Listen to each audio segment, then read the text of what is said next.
What's up, everybody? Welcome back to the infamous project. We are back in Texas after an amazing week in North Carolina for the Foxtoberfest 2023 annual car show. So it's been a busy week for me trying to get myself organized, and although I thought I left in pretty good form in terms of being able to come back and just deep dive back into projects and get going, guys, I haven't got very much done this week, which means I need to freestyle this video, if you will. So I guess in reality, I'm just going to talk about what's going on and some real talk. So hopefully some of you guys can relate to it. I'm sure those of you that follow me, you'll care a little bit more than if you're tuning in for the first time. But if you are a first-time watcher to the channel, stick around because, well, I think you'll probably enjoy your time here on the infamous project. At least I hope you do. So, Foxtoberfest, great event. If you guys haven't checked out that video, make sure you check it out. I try to give as much behind the scenes type footage as I can because once you get to the actual show, it's hard to get any type of content done or be focused on getting it. Not to mention there's always background music playing and copyright issues, so on and so forth. So despite that, amazing time, amazing to show the Stalker vert after all of these years. And you can see it is now tucked in a new spot. I did a little bit of car shuffling / rearranging when the Stalker vert and the shitbox got dropped off today. Actually, that's some pretty cool footage. I just grabbed the GoPro, I set it out near the gate, and you guys will be able to actually see firsthand both cars getting unloaded with the lift gate. In fact, the driver of the transport actually let me drive them onto the lift gate out of the truck and off the ramp. And man, those liftgate trucks, let me tell you guys, if you have a lowered vehicle, 110% the way to go. Not only are you enclosed, but you don't have to worry. The Stalker vert didn't even need ramps to go on that truck. Just to put things, I guess, into perspective, neither did the shitbox-Fox. So the only car that hasn't come back is the 1990 minty red notchback. Once it does, it's going for full detail, and then will most likely get posted on Bring a Trailer. I will do a complete follow-up video. If you guys haven't seen the video on Always Bring a Trailer, when I first missed out on that car, make sure you check out that one. But I'm going to do a follow-up so you guys can see it firsthand, and hey, maybe it'll sell before I even need to put it up on BAT. But let's see. So other than that, I'm impressed. Everything's started. I've put pretty much brand new batteries in almost everything in here this year. So batteries were good. Tires have been good. Took everything kind of down the road. Did, a little bit of Mexico joyriding to make sure that everything is moving and the parts are lubricated, so on and so forth. But that's pretty much it in terms of the cars. Now, over here is where the shitbox is, and sitting outside where the shitbox belongs.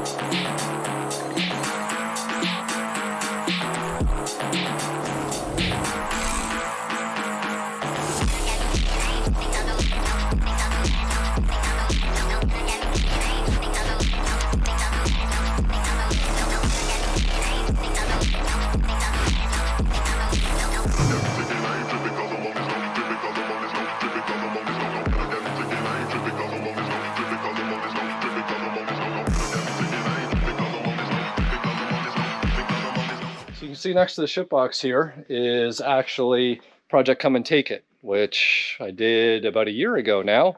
And he's suffering from some brake issues. And he says that he had the booster replaced, he had the master replaced, and he still has no pedal. So going to be going through and diagnosing to see what's going on there. Aside from that, he loves the car. I know he was driving it pretty much as a daily driver, and well, that's wear and tear maintenance type item on a 30-year-old car. So here's the shitbox. I actually pulled my mass airflow meter off of this guy and put it back on my silver notch. If you guys remember, me and Gary were fighting, trying to get this thing to be able to idle, let alone run properly. And it ended up being a combination of a computer that came off of the Calypso's motor, the 306 that was built, that had a chip and a little dial where you could adjust the tune.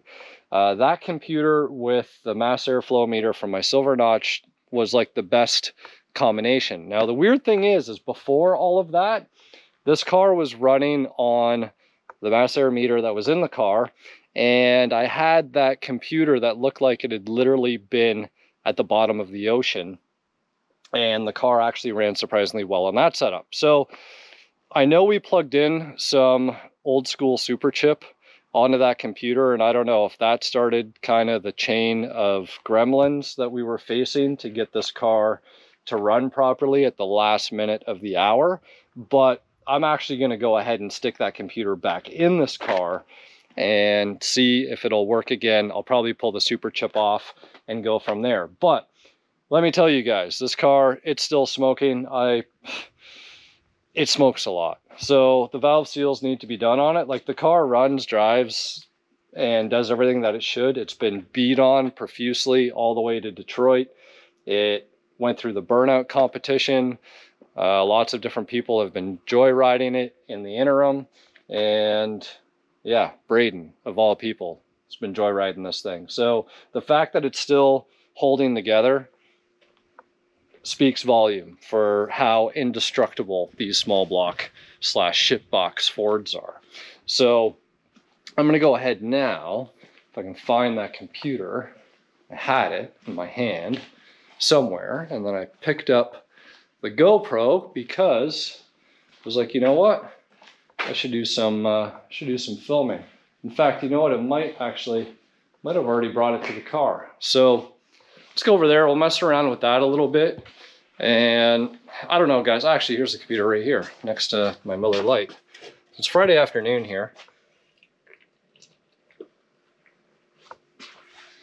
Oh yeah. And beautiful, like 99 degrees outside today. So nothing too crazy. And here is that computer. And there you can see the super chip plugged in on there. And that super chip actually came from Lewis Avello. So if you guys haven't seen the inside of this computer, it's a sight to see. In fact, we put one screw in to hold it down.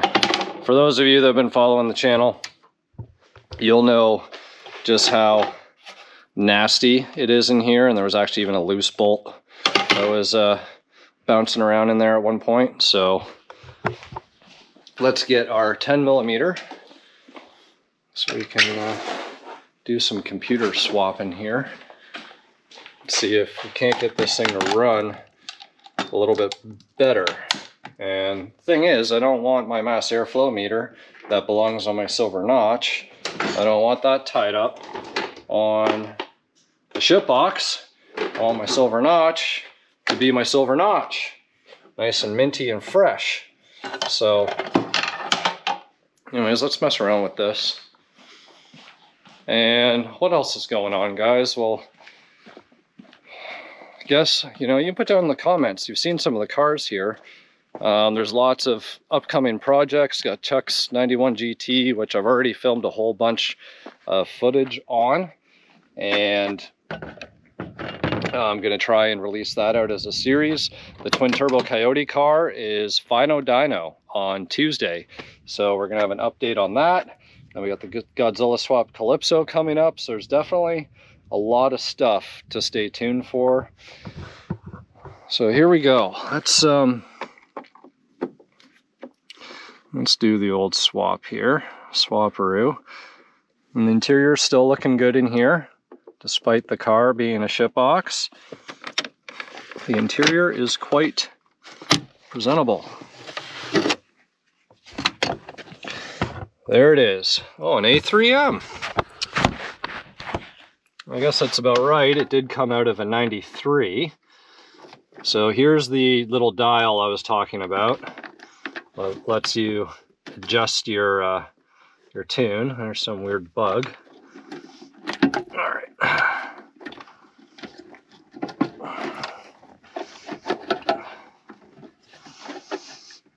Let's see here.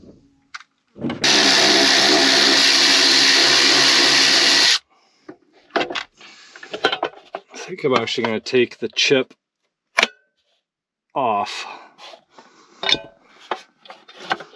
Oh, here you go. Here you go, guys. Okay, you can see, look at that. Unreal, right? I'm telling you, this computer ran the car probably the best out of everything that I had.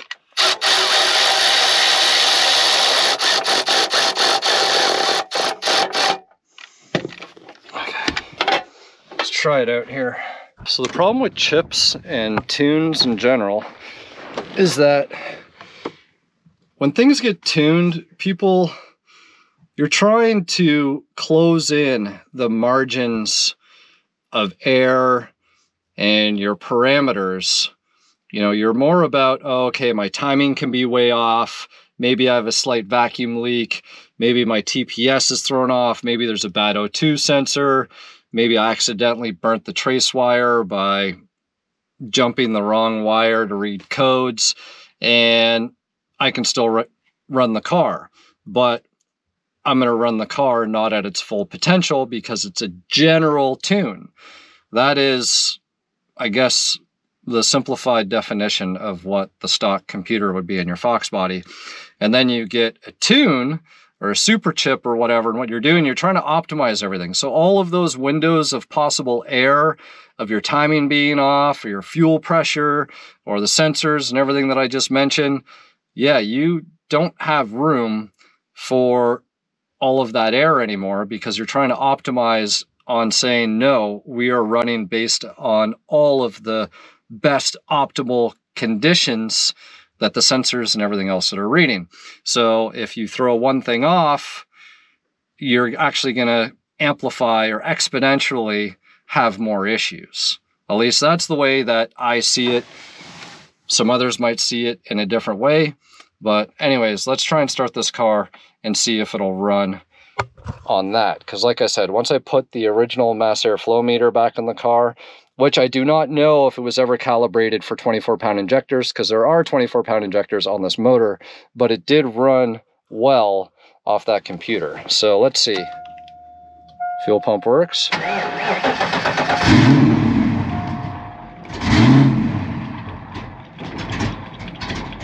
All right.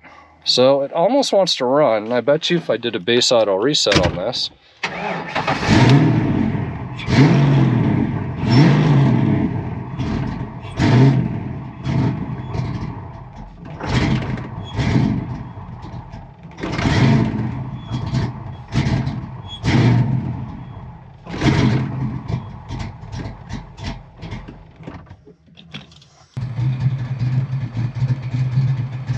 can actually, learn a little bit. So that's not bad.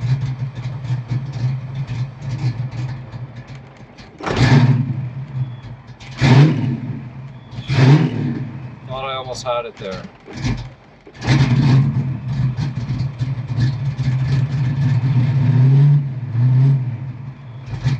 Maybe we'll see what the TPS is and see if we can get this dialed in a little bit better. Let us see here, guys. Let's just go for it. Like, what do we have to lose in reality?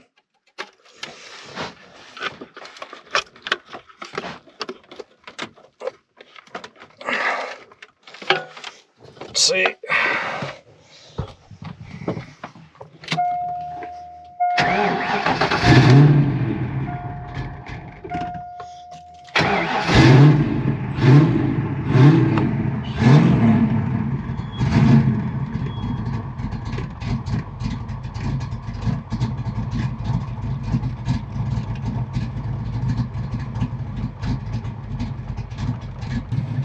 I actually think it's running okay with the super chip.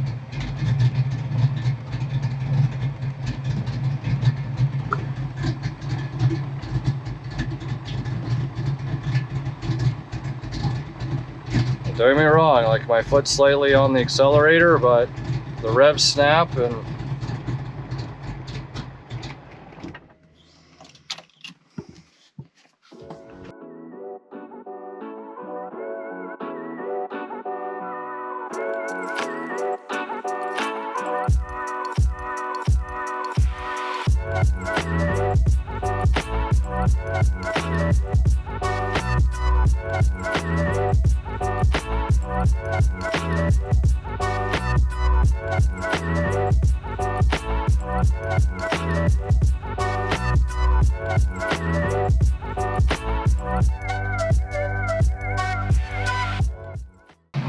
right, guys. I don't know, there is something, like minus the exhaust leak right there, but there's something about that old computer from the sea. Don't get me wrong, I could probably turn the idle up just a hair more. But man, that sounds good. It's actually idling good.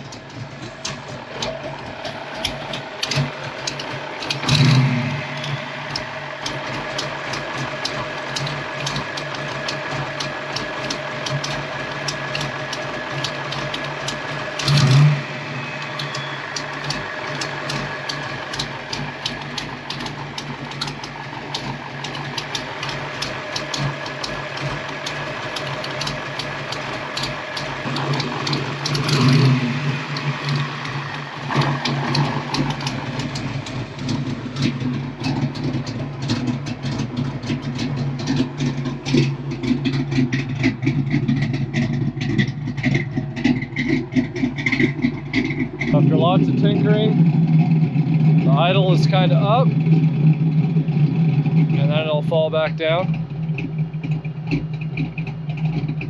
And then after a little while, it'll go back up, and then it'll go back down. But it doesn't stall. It's running reasonably well. I have a feeling it's the mass airflow meter that's not calibrated to those injectors, but for running off that computer that came out of the sea, it's actually running nicer now than what it was before. Like, it was just way too rich before, and I can live with that. So I'll probably see if I can find another MAF that's more suitable. But for now, and that's without the super chip. I guess I could try sticking this guy back in, see if it runs any better. I don't think it will, but yeah, I can take this guy out now, save that for another build. And this computer is actually really hot.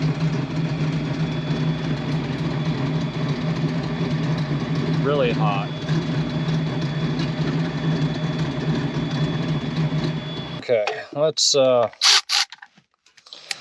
see here. This computer is like on fire.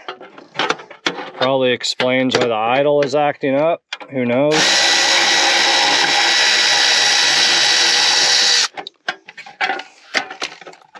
Hey guys. Whew. Yeah, I feel like something's shorting out in there. So I got the C3W. It's another automatic computer.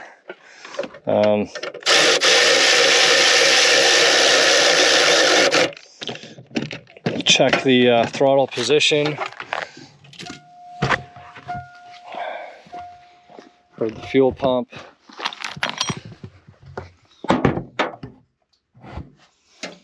So the best quick check, just to make sure, is just to make sure that none of these, yeah, 1.08. So that means it's not running at 5 volts. So capacitors and stuff in that computer should be good. So let's see how this computer runs it.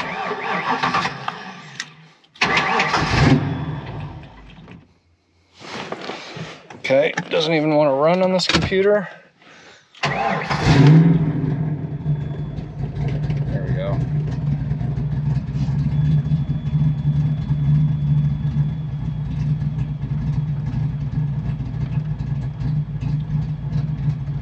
That seems pretty tame, actually.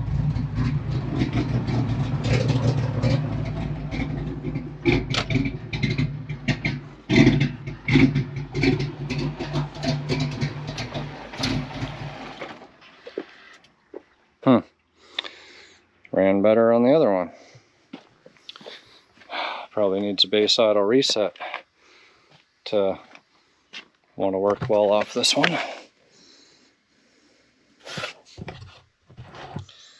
So it's now the next day. I was a little frustrated messing around with the old shitbox-Fox yesterday and came out today with a fresh mindset.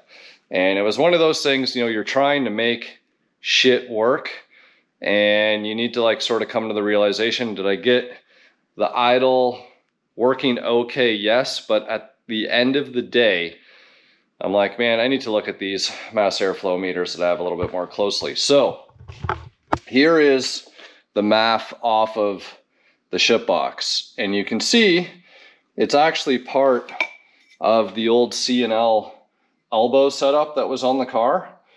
And you know, the inside diameter that is big compared to a stock 55 millimeter.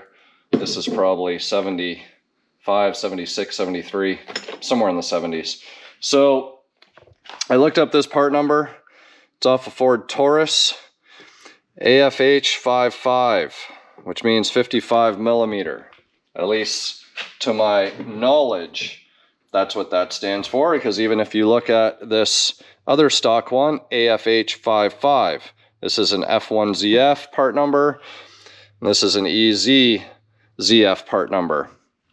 So really doesn't matter. Both these MAFs are calibrated for 55 millimeter housings. Now, I found this BBK that looks to be quite open. I'm going to take a measurement of, well, it doesn't really matter. I know that this guy is, that sensor's calibrated for that pipe. So what I'm going to do is I'm going to measure that diameter, because I don't know if I can just, some of these BBKs are different, I believe. Well, maybe not. Anyways, I'm going to figure out whether I put the BBK, I'd like to get, I might just take the sensor off, because I would like to run this setup if that tube is the right diameter, but then I'm breaking up the C&L elbow stuff. So you know what, maybe I'm just going to bolt this guy on. The only thing is I don't have, it's just going to be flopping around in the inner fender well, because me and Kazel had modified the MAF bracket here to actually bolt up in there. But anyways, let us see what we can come up with. And ultimately, I know the MAF was causing headaches in the car. So let's figure out which one of these combinations I'm going to go with, and then we'll start messing with the old shitbox again. All right, guys, the C&L is 76, and then this big daddy is like 88, 89, somewhere around there. So this guy is going to come off, and I'm going to try running the BBK meter. Oh, oh, ooh, that's not good.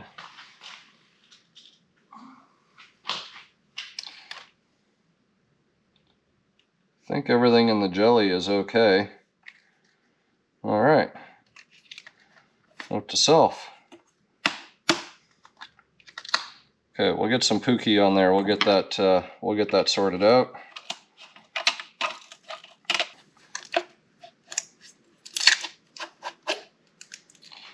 They actually put the pipe over the metal instead of having the coupler do its job. Anyways, okay. Really just need to get the lid to stay back on, or the cover. There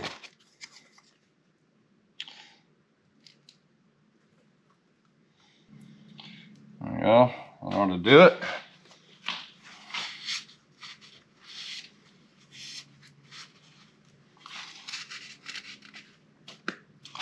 As Kazel would say, boom shakalaka.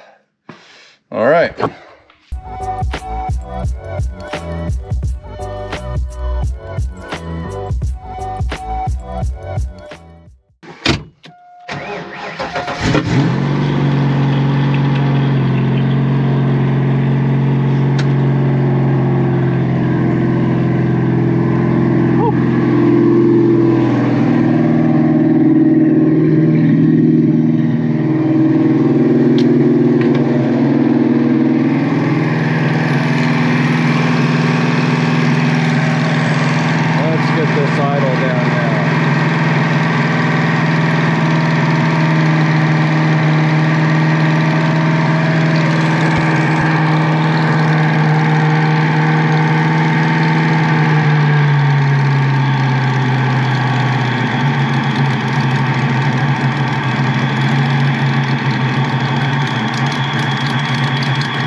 thing's like idling perfect. I'm even gonna crank it down just a little bit more.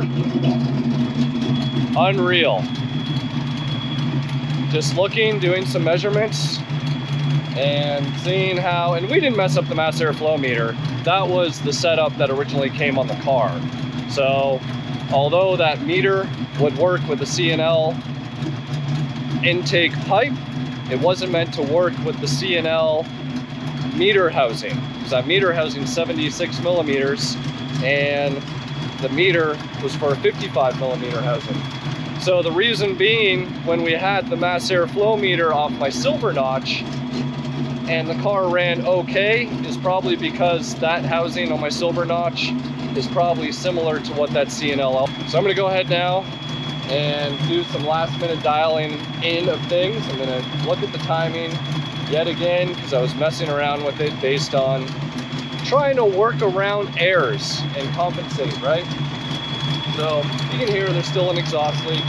And if you're wondering about the jumper cable, come to realize me and Gary never hooked up the ground that goes from the engine block to the body of the car. Now everything was working, but on occasion the starter would draw too much, and you know when it kind of clicks out and you lose all power, well, that's sort of the temporary fix to get things going again. So yeah, I think we got it, guys. Crank it down a little bit, we'll check the TPS, turn off the car, let it sit, we'll plug the IAC back in, we'll let the idle settle up. 900 RPM sounds pretty good with a cam motor, as you can hear. And to be honest, I don't think I've heard this car idle this nicely and this consistently, ever. And, well, the MAF was wrong since the beginning. So, I think we're in pretty good shape here. Happy with this. I'm gonna go ahead and double check the timing, because the TFI was really close to the neck for the thermostat. So I actually moved over a tooth to where it probably should have been set to begin with. That whole off a tooth thing. You can always move the distributor in most cases around it, but in this case, I just wanted to have more flexibility trying to adjust the timing. So I got the timing light on, I'm gonna pull the spout, we'll see where things are sitting. But this thing's actually idling really nicely. So probably have to do an exhaust gasket on this side, and obviously get a proper ground wire from the motor to the frame of the car. But guys, this thing is actually running really, really nice. A little bit of shitbox fun for you. Hopefully you enjoyed the quick little segment this weekend. Again, I didn't have much to do since it's been a busy week getting back into things, but old shitbox. So stay tuned, lots more to come. As always, thank you for watching. We'll see you next time on the Infamous Project.